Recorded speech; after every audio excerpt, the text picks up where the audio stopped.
Hello and welcome to the Canon Reviewed, a podcast that looks at old books with new eyes and examines their continued relevance to contemporary readers. I'm your host, Daniel, and I'm delighted that you're here.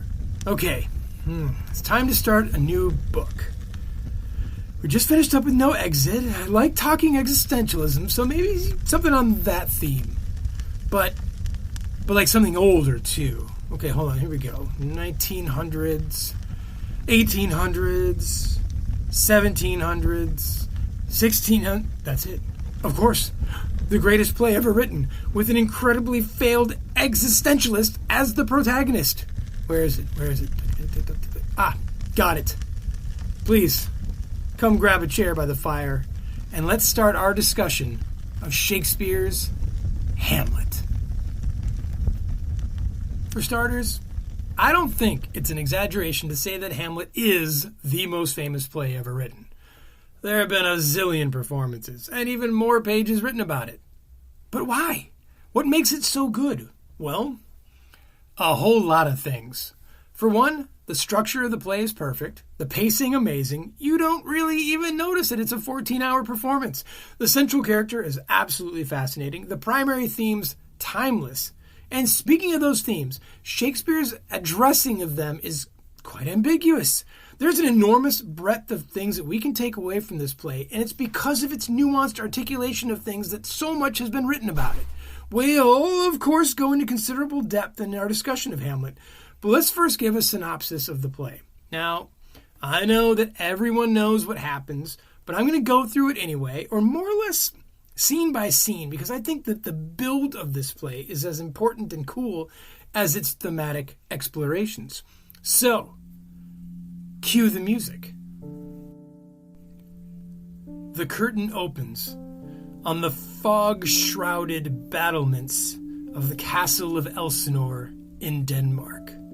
The guards Bernardo and Francisco and Marcellus are on watch, and they begin to talk about how the previous night before they swore they saw an apparition, a ghost prowling the castle walls. Now, this ghost, they say, is that of the deceased King Hamlet. And they need to get a second pair of eyes on this, or a fourth pair, I should say, so they call in Horatio, because he'll know what to do, because he's a scholar. And so sure enough, Horatio is on watch tonight with them, not believing, totally skeptical of this ghost thing, until the ghost of Hamlet's father, the former king, reveals itself. And Horatio chases it to get it to speak, but it just moves on. And at that point, Horatio comes to the conclusion that he must tell Prince Hamlet what he saw.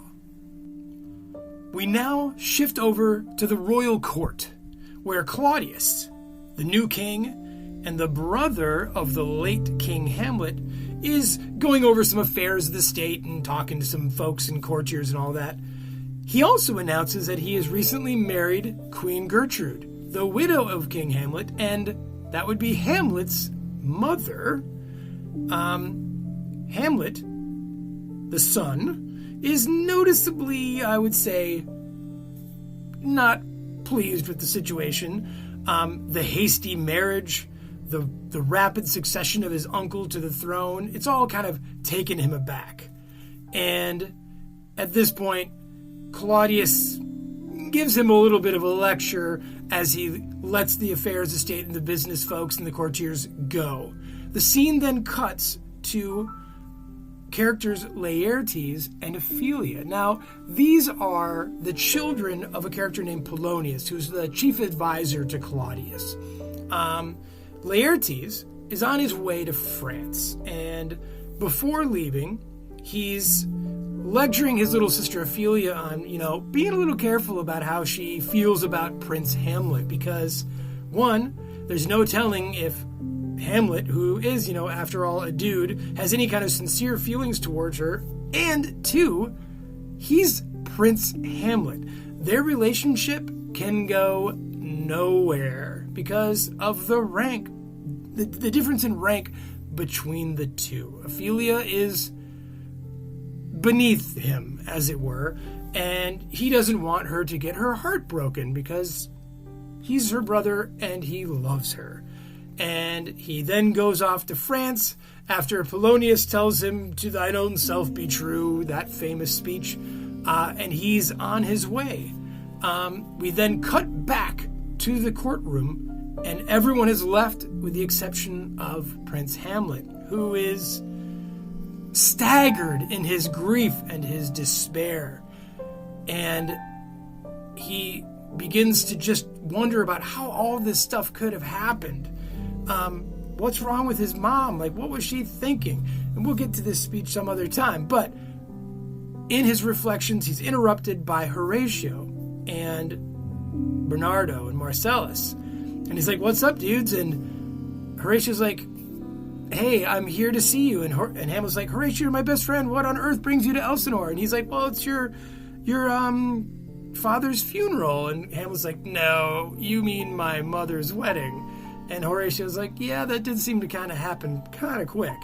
And they get to talking, and they talk about Hamlet's dad and what a great guy he was. And then Horatio's like, "I need you to just listen for a second, but I think I saw your dad." And Hamlet's like, "Where on earth did you see my dad?" And he's like, "I was with these guys last night on the battlements, and the ghost of your father is definitely wandering around. You need to check it out." So that night, Hamlet does check it out. And he does see the ghost, and he follows the ghost, and he's alone with him. And the ghost of his father reveals to Hamlet what he feels he already knew in his heart and in his mind, in his prophetic soul, as he says. His father was murdered by his uncle, who in one fell swoop took from him his life, his queen, and his crown. And the ghost says, "Avenge me, Hamlet, avenge me, swear on it." And Hamlet does. And first he calls in his friends and says, "Look, you guys, Horatio, guards, we don't tell anyone about this, okay? I've got a mission, but it's got to be quiet, and you guys are sworn to secrecy." And they leave him. And of course, Hamlet, we won't tell anybody. They leave him, and Hamlet at that point starts to have some doubts. He's like, "Well, geez, it's kind of a big deal to murder someone, and like, I could just be sad, or I don't know, but I think the ghost is right, but I've got to figure it out on my own, and I've got to be able to prove it." And so the curtain comes down on Act 1 with Hamlet and his mission of revenge. So Act 2 opens up with King Claudius and Queen Gertrude and Polonius all chatting about how odd Hamlet has been acting of late. The queen is like, "Well, clearly it's the death of his father and our over-hasty marriage." And Polonius is like, No. I've noticed that he and my daughter are hanging out a little bit, and I think he's actually crazy for love. His love for Ophelia has driven him to insanity. And I'm going to test this here. I can prove it to you. Why don't I'll set up an encounter between the two, and we'll see how Hamlet acts towards Ophelia. And as we're watching, I think we'll come to understand that I'm right. Now, at the same time, elsewhere in the castle, Hamlet's best buddies from childhood, Rosencrantz and Guildenstern, have suddenly appeared at Elsinore. And they're like, "Hey, Hamlet, what's going on? We're just visiting." And Hamlet's like, "I know why you're here. My mom told you to come to kind of cheer me up and to see what's wrong with me." And Hamlet's acting a little quirky, a little evasive with them, and they can't kind of suss it out, what seems to be the source of his despair. He feels like he is limited, or he's bound in Denmark and cannot escape, but yet he's not telling them what's up because he knows that his childhood friends are really here as spies, and he distrusts their intentions. And then that encounter happens soon after between Ophelia and Hamlet, that Polonius has sort of set up. All right, here the scheme is happening, and Polonius and Claudius are hiding behind a curtain, eavesdropping on this conversation, and Hamlet bursts on the scene. He looks crazy. His shirt's untucked, his hair's a mess, and And he talks to Ophelia in some very strange and rude ways. It's a very unsettling scene. He says horrible things to her. And Ophelia tries to return like these love letters to him. That was part of Polonius' scheme. Like, see, when you see these love letters returned, King, you'll know that that's why he's crazy. And Hamlet's like, I never wrote those. I don't even know what you're talking about. And he like acts all crazy. And he gets Ophelia to like kind of burst into tears and like there's nothing really, that's not proof to Claudius that like, oh, I don't think it's about love for your daughter that's making Hamlet crazy. It must be something else. And, you know, Ophelia bursts off the scene, Hamlet goes off, Claudius goes off, and then Hamlet is left alone here in the second act to deliver a truly beautiful, famous soliloquy where he kind of reflects on what it is to be a person and his own inner turmoil. He expresses frustration not only with the world and kind of how things have been set up against him, but also he's kind of angry with himself at his own inability to take any kind of action against Claudius, because he believes in his heart that Claudius is responsible for his father's death, but he doesn't yet get it in his mind. So despite that desire for revenge that he feels, he's just paralyzed by doubt and uncertainty. And then arriving into the room where he's kind of ruminating on things, a troupe of actors appears, and Hamlet gets this idea. He welcomes them warmly, and he's like, look, I know you guys are performing a play for us, but what if I like scripted a few extra lines or kind of made a scene for you? Would you be willing to act it out? And the player's like, absolutely. And Hamlet's like, oh, great, here's the script. I'll write it up. I'll get it to you later tonight. You'll act it out tomorrow. It's going to be awesome. They disappear, and Hamlet starts to talk about, like, look, this is my plan. This is how I'm going to figure out if Claudius is truly guilty. They'll stage a play that looks a lot like what my father described his death looked like, getting poisoned in his sleep in the garden. And maybe if Claudius sees that, I've heard that people who are guilty, if they see it kind of reenacted, they freak out in some way. And if he do but blench, I'll know my course, says Hamlet. And that Act 2 will end then with Claudius talking with Rosencrantz and Guildenstern, who still can't figure out what's wrong with Hamlet. And Claudius is like, you know what, maybe he just needs some air to get away for a while. Why don't you two accompany him to England to deliver this letter that I have for the king there? Little do Rosencrantz and Guildenstern know that this is kind of a plot from Claudius to just get rid of Hamlet so he no longer represents a threat to him or his crown. And that is the conclusion of the second act, as the Rosencrantz and Guildenstern go to tell Hamlet that they're going on a little vacation. Act 3 opens up with the most famous speech/soliloquy of all time. Hamlet is alone. It's at the middle part of the play, more or less, when he begins his speech, To Be or Not to Be. Again, one of the most iconic, famous soliloquies of all time. Hamlet's reflecting on the nature of existence. He's contemplating the merits of life and death. He's expressing his desire to escape the pain and suffering of the world, but yet he knows he's got a job to do.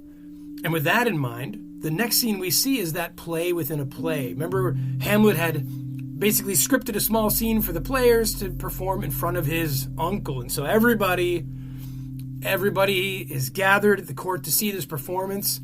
And Hamlet's script, called The Murder of Gonzago, plays out, mirroring exactly what the king, his father, told him happened.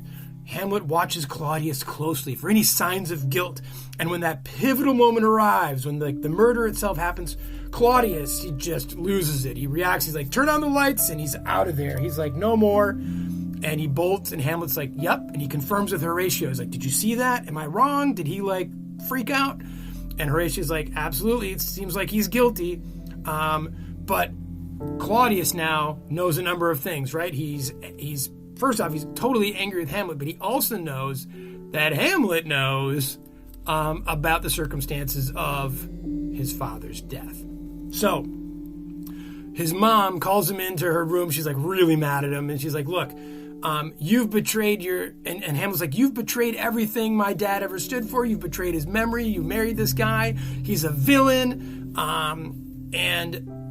And he's like, getting more and more kind of worked up and angry with his mom. And all of a sudden he hears a noise behind the curtain, and he's like, a rat, a rat. And he stabs his sword through the curtain and kills Polonius, who had been in the room listening. And so Ophelia's father, Polonius, falls to the ground dead.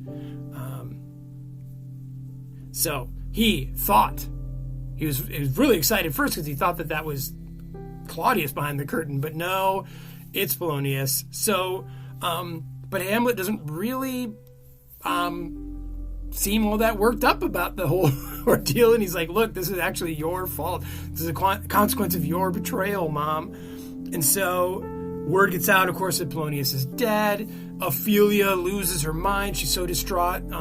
It's like her death of her father. She knows that her relationship with Hamlet is broken down and somewhat meaningless. She starts wandering through the court, singing incoherently, grief, heartbreak, just everything. And kind of she becomes this symbol of the general turmoil in Elsinore. And so Claudius now, he's alarmed by the erratic behavior shown by his nephew, but he's also alarmed by the murder of Polonius and the fact that his plot to kill his own brother has now been kind of uncovered. So he speeds up that plan to send Hamlet to England. And so he's like, he's got to go.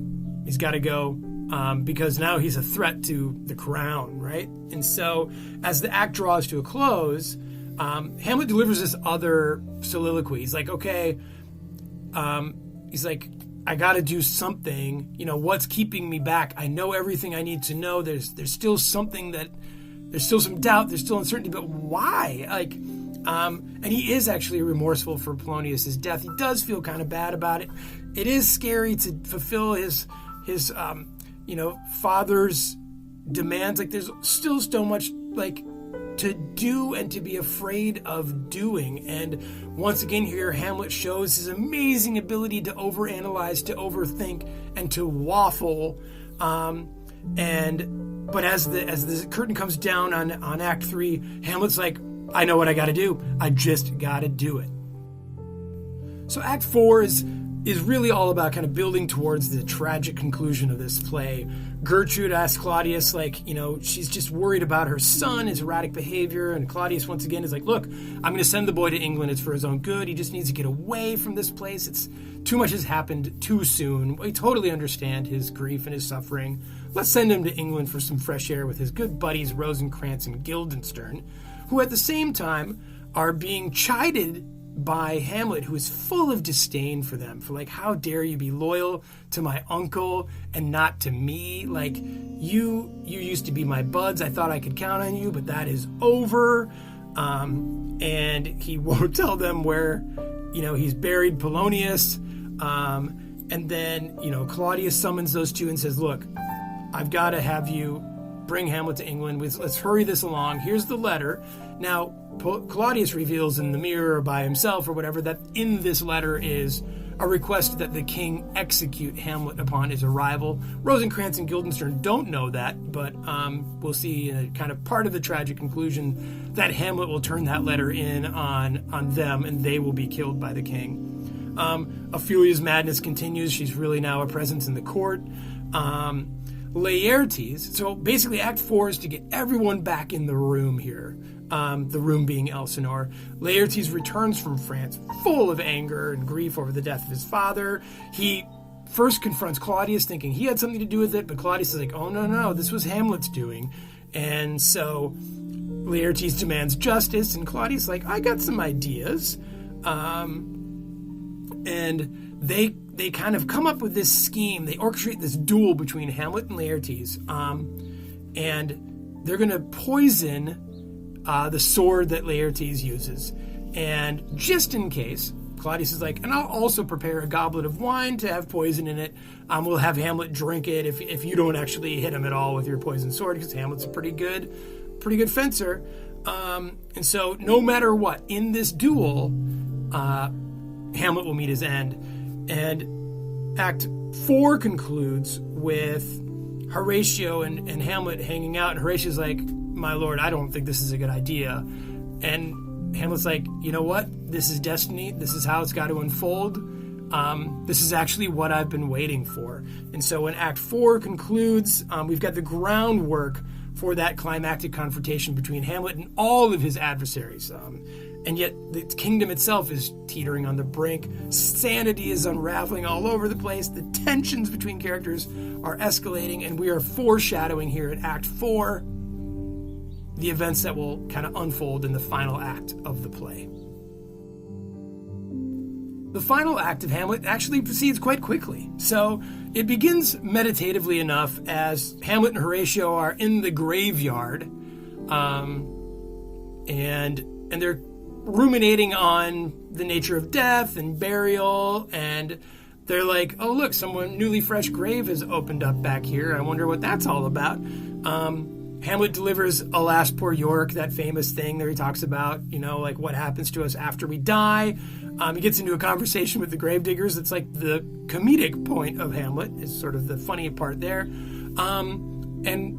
Suddenly he notices that there's a procession coming, and that the funeral, that open grave, is really for the funeral for Ophelia. And that kind of gets Hamlet all worked up. That was not part of his consequences that he had thought about when he was enacting his revenge. Like, it all kind of, that part unraveled. The death of Polonius was not an anticipated thing. It cost him his love, Ophelia, who is now the one being buried.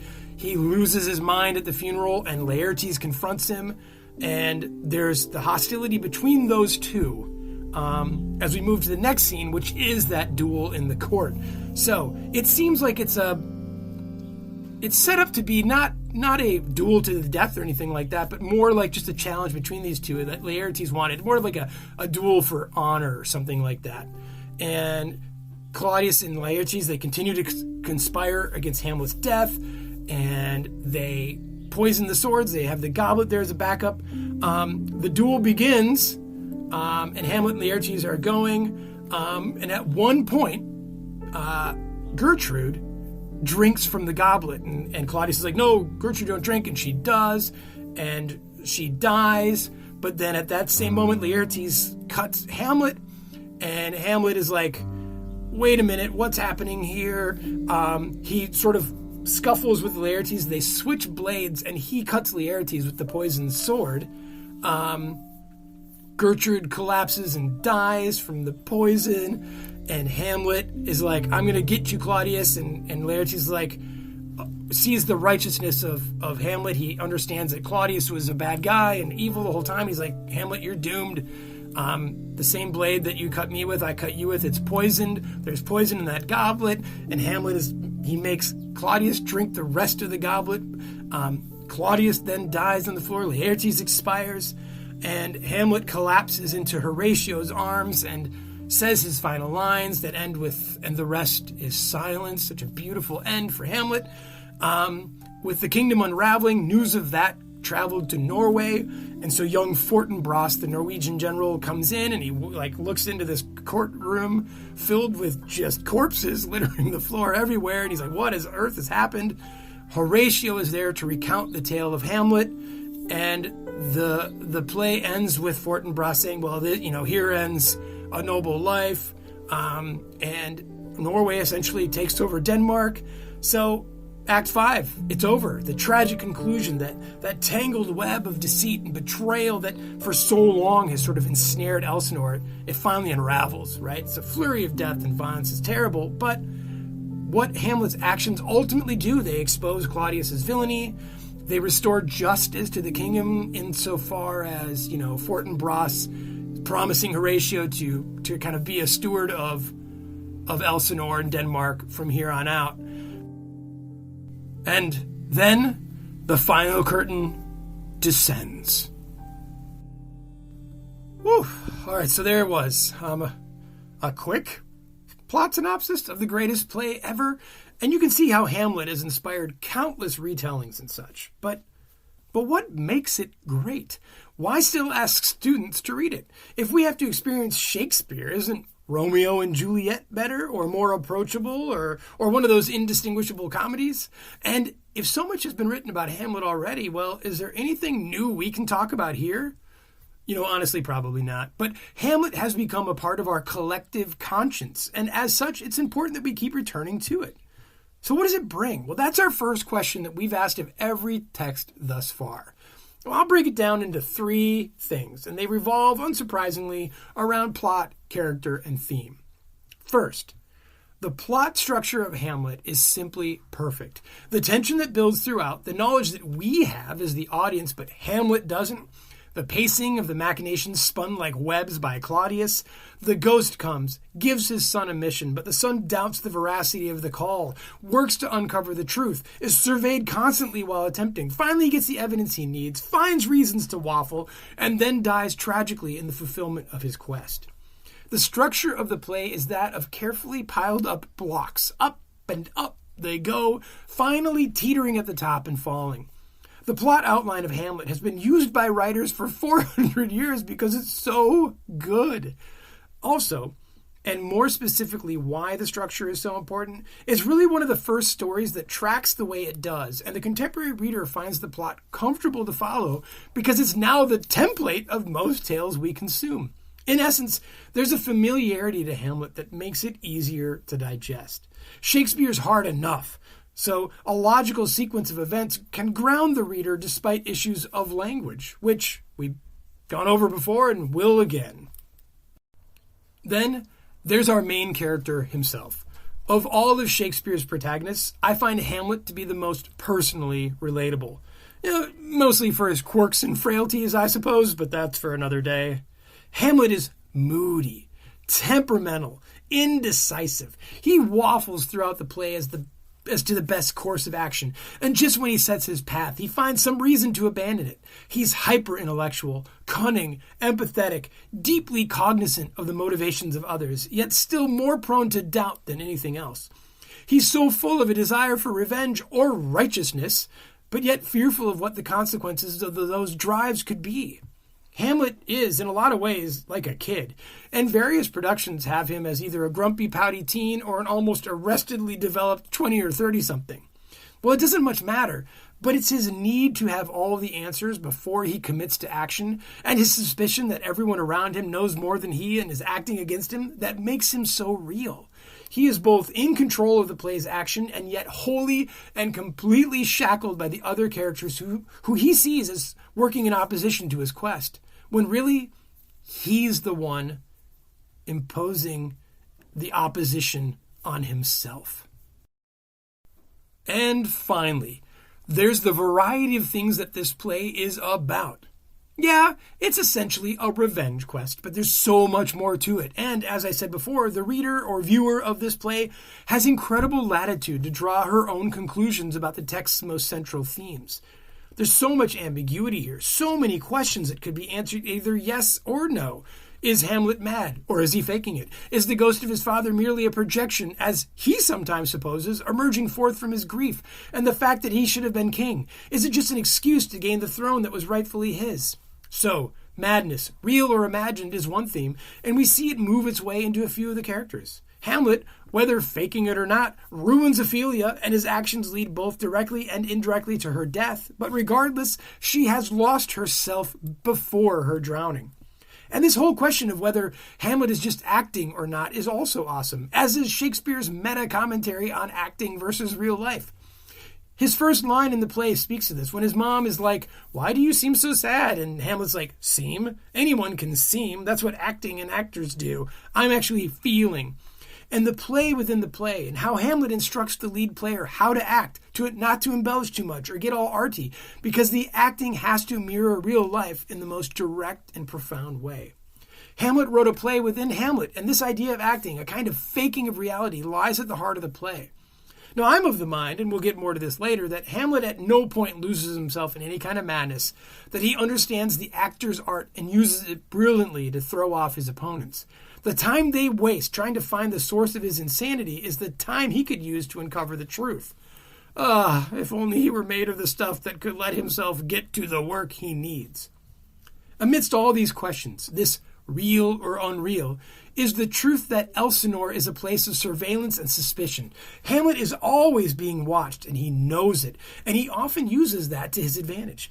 But it's his moments of aloneness that we are allowed to truly understand him, and from where the most famous soliloquies come. When he feels seen or observed, that's when he hams it up. But in his deepest parts, he is wounded by those who should have loved him and been honest with him. Rosencrantz and Guildenstern, his childhood friends, turn on him for the state. His own mother won't listen to him, and he imagines the woman who loves him is simply a pawn in her father's game, another tool with which to observe and analyze him. Yes, he has Horatio, who remains honest and true, but Horatio can only do so much, and when he tries to do more, it is too late, for Hamlet has gone too far. And finally, we have the biggest question of them all. Is Hamlet even justified in any of this? He has his own doubts, until he doesn't, but still we have to ask if all this damage was worth it. So much death. I mean, folks will often say, well, if he just killed Claudius after talking with the ghost, then all this would have been avoided. Well, sure, we know that in the play, but imagine this were real life. Murder isn't just something, you do. It's right that he doubts, that he poses scenarios of possibility to himself. He can't just kill the king because a ghost told him to. He's right to want proof, but like us, like we probably would be, he is overcome by the enormity of this situation, of what he knows to be his task at hand, and so he loses everything, and Denmark falls to Norway. One of the things that has always drawn me to Hamlet the play is how Hamlet the character articulates so many things that I've come to care about in my life. We just finished No Exit and Existentialism, and it's pretty easy to see how this play, written, of course, hundreds of years before Sartre et al., can be used as a pre-existentialist text. Hamlet is a lot like Kierkegaard, and it's in his freedom to choose his course that Hamlet is most terrified. What if he makes the wrong choice? What happens then? We own our consequences, remember, and Hamlet cares deeply about his soul, even if that concern is selfish at times. But by not acting, by passively allowing things that he set in motion to unfold, Hamlet has sinned most egregiously. His greatest and most powerful lines often speak to the sense of the individual's capacity to choose or not choose, and the meaning behind either option. There's so much to discuss about this play, and moving forward, we're going to do Hamlet a little differently. Each episode will be grounded in one of Hamlet's soliloquies. I feel it's through those long passages that we both come to know him best and acquaint ourselves with the play's central themes. Each soliloquy will be given context. We'll see where and how it fits in the plot of the play and what happened before it, but mostly we'll be diving deep into the speech itself. So there will be more episodes for Hamlet than any other work we've done, and they'll probably be a touch shorter. I mean, more is certainly deserved. This truly is a masterwork and a piece of art I think that everyone should experience, should confront at some point in their lives. Now, is that now? Is it in high school? Is it a thing for new readers looking to get into older works? Is it the first thing you should read of Shakespeare?